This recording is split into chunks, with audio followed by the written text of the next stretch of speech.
If you want a rectangular style steering wheel for your Fanatec setup nowadays, you've got a bit of a tough call to make. Up until now, I've been using my Formula V2 wheel and loving it. Then along came a McLaren GT3 V2 wheel. I just couldn't stop myself. I needed to check this out. At almost half the price, I didn't expect it to then become my primary wheel over the Formula, but that's exactly what's happened. Now, I've used them both and I love them both, but what do you do if you're trying to pick between the two for your new setup? Let's take a good look at it so that you can better decide which of the two you should drop into your configuration. And just quickly before we do continue, I've got a Fanatec affiliate link in the video description below, which, if clicked by you, does go a long way to supporting me doing this stuff. If you're shopping for a new wheel, please take a moment to click through it once you've watched, and to those who've already done so via previous videos, thank you for your support, and just know that you've already made a real big difference to me. Let's just cut a long story short. If you're looking for the most functionality for the money spent, in other words, best bang for buck, the McLaren does win here. If you're choosing on cost, then you're also likely using a CSL Elite or Club Sport wheelbase, and for you guys like me, it can do 95% of what the Formula V2 can do in terms of controls and dials and buttons. In certain cases it actually does more with its dual clutch paddles, but the Formula doesn't get as standard. I think the McLaren is a real do-it-all tool for the money. The Formula is just more luxurious with more headroom for those with DD1 or DD2 direct drive bases. If keeping the noise down is important for you, meaning your racing setup is near or in a room above where others are chilling out, and you want to minimise the amount of clicking and clacking coming from your rig, the shifters on the Formula make a lot less noise than those on the McLaren as standard.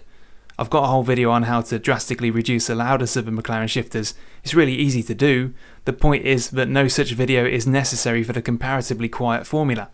Having said that, many people prefer the magnetic action of the McLaren shifters, and they're widely praised as being a much more positive action. I'm just in a minority of people that think they're a bit loud as they come out of the box. You certainly can't describe them as vague. By comparison, in standard trim, the Formula shifters are spring-loaded, meaning they're nice and lightweight, but they do lack the snap or punch when you shift. But that's never been an issue for me in the time I've used it.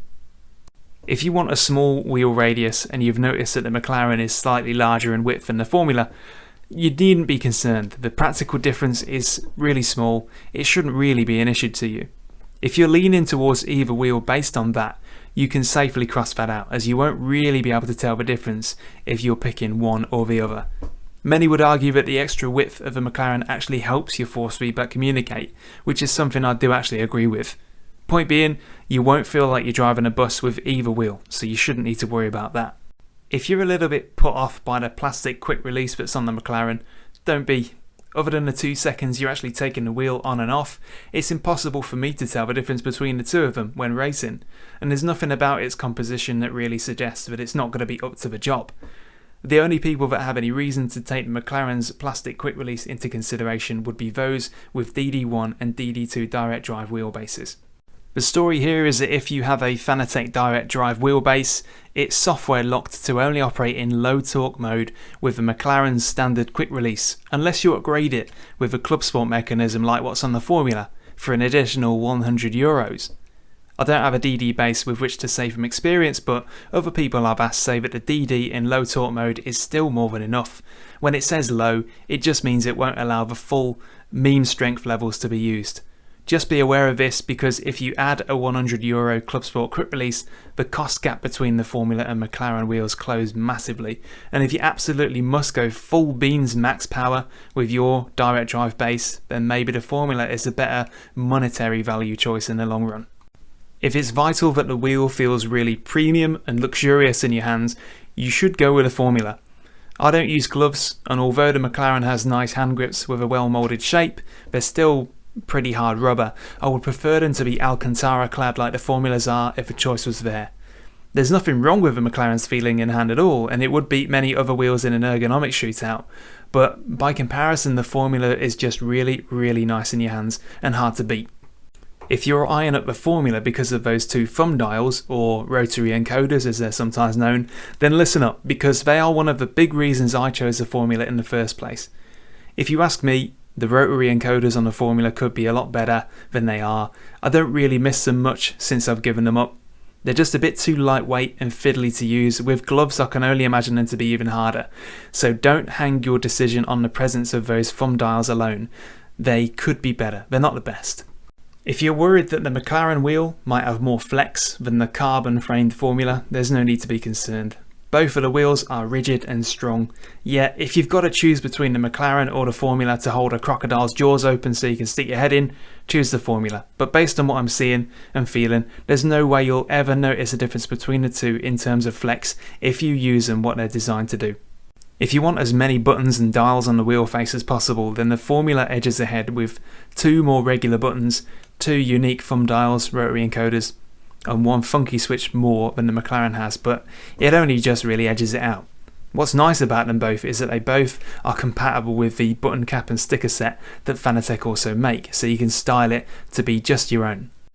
If you race in series with stand-in starts from the grid, or you just need flappy clutch paddles for any reason, as mentioned earlier, the McLaren has got 2 dual clutch paddles which you can only get on the Formula by spending €180 more for the advanced paddle module add-on, which makes it way dearer still.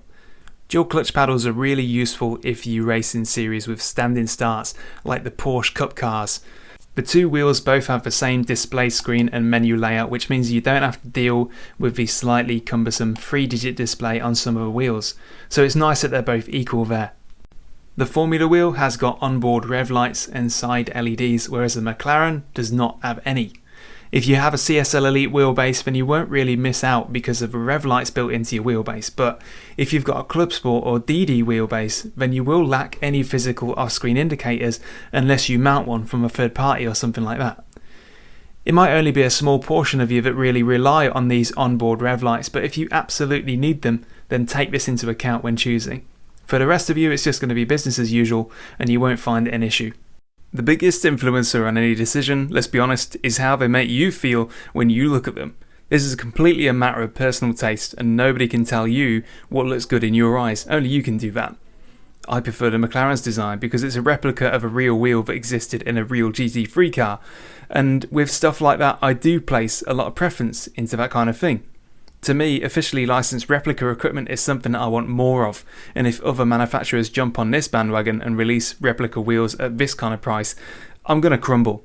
Imagine having a selection of GT3 wheels to choose from at €200 each, and you've got a good thing going on. Even so, when the McLaren wheel did arrive, I said to my other half, this is half of the price of the one I've got, and she replied, yeah, kinda looks it. If you're the sort that wouldn't be seen dead driving a Honda Jazz, then you might want to stick to the Formula wheel to retain that show-off flashy factor that the Formula wheel gives you. It's always been really plush to feel in hand, and you can upgrade it with advanced paddle modules and shift the paddles as you lose hold of yourself and slide deeper into the sim racing ether. To wrap things up a bit, both wheels are great in their own right, and both wheels are packed to the rafters with buttons and dials, which makes the choice so difficult because it's not as easy as Formula more expensive, therefore better. As I said earlier, I've switched from a Formula to the McLaren because I like it better, partially because I consider it to be better value, and I like the feeling that you get when you get more than you expected. If you pick the Formula, you will get a lot of function and refinement with extra prestige over the McLaren. If you pick the McLaren, you can do almost everything the Formula can, just at much less cost and without some of the added luxuries. It's down to you to decide what you prefer and what your wallet can take, but think of it this way. The McLaren is like a standard pair of wellies. The Formula is like a pair of wellies with fleece lining.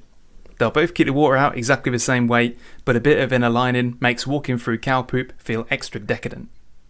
And that's it. Please comment if you've got anything to ask or anything to contribute, especially if you also own both these wheels or one or the other. Your thoughts are really helpful to those that are passing through checking out the comments.